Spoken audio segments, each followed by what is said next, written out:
قبض کا شکار جو ہوتی ہیں وہ 100 میں سے 75% جو حاملہ ہے وہ لازمی ہوتی ہیں۔ قبض ہوتی کیا ہے؟ قبض اگر آپ عام روٹین میں جو پخانہ ہے وہ عام روٹین سے زیادہ آپ کو سخت آ رہا ہے اور تکلیف کے ساتھ آ رہا ہے تو اسے ہم کہیں گے قبض ہے۔ اب اس کی وجوہات کیا ہوتی ہیں؟ حمل میں اس کے 3 جو ہے وہ مین طرح کی وجوہات ہوتی ہیں۔ اس میں ایک تو ہارمونل چینجز ہوتے ہیں کہ جب آپ کو حمل ہوتا ہے تو ہارمونل جو ہے وہ چینجز ہو جاتی ہیں، تو اس وجہ سے جو ہے یہ مسئلہ بن جاتا ہے۔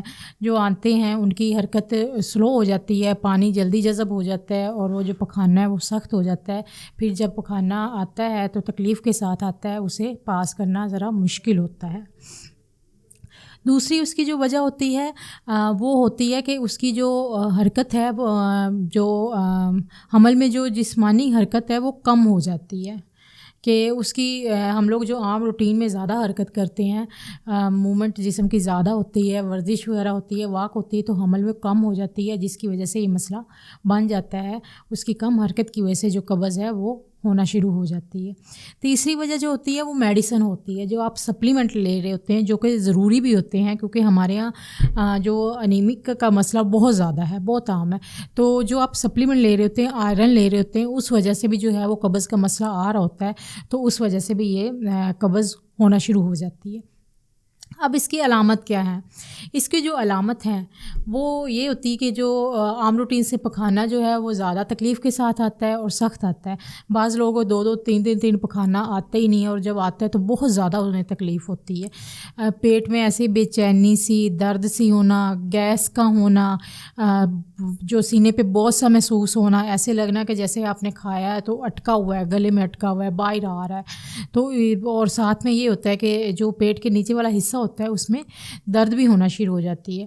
اگر آپ کو قبض 3 سے 4 ہفتے مطلب وہ مکمل آپ کو ٹھیک نہیں ہوتی بلکہ اس سے زیادہ ہوتی جاتی ہے، تو اس سے آپ کو بواسیر ہونے کا بھی خطرہ ہوتا ہے۔ آپ کے جو پکانے والی جگہ ہیں وہاں پہ موقع بن جاتے ہیں، تو اگر ان میں سے خون نکلنا شروع ہو جائے تو پھر وہ آپ کا خون جو ہے وہ ضائع ہونا شروع ہو جاتا ہے۔ ورزش یا واک کرنے سے، چہل قدمی کرنے سے بھی کافی حد تک جو ہے وہ قبض کا مسئلہ قابو کیا جا سکتا ہے۔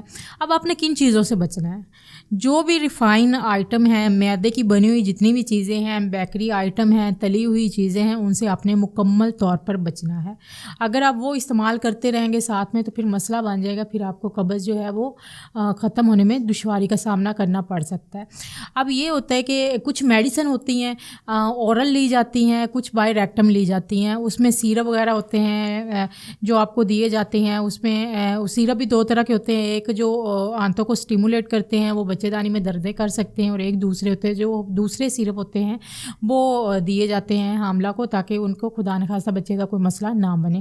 تو اس کے ساتھ ایک خدا نخواستہ اگر بہت زیادہ آپ کو قبض ہے اور آپ کو دوائیوں سے بھی آرام نہیں آ رہا تو پھر گلیسرین سپوزیٹریز ہوتی ہیں، وہ آپ کو پکانے والی جگہ پہ رکھی جاتی ہے، اس سے جو ہے وہ پکانا جو ہے وہ خارج ہو جاتا ہے۔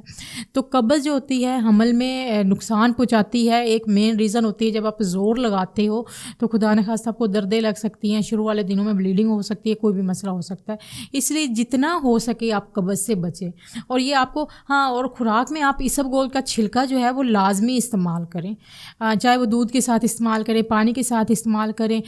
ویسے 2 اسپون یا 1 اسپون جتنا وہ لے کے اوپر سے پانی پی لیں، جیسے آپ کا دل کرتا ہے آپ ویسے استعمال کریں۔ تو یہ اسب گول کا جو چھلکا ہے وہ بھی لازمی استعمال کریں۔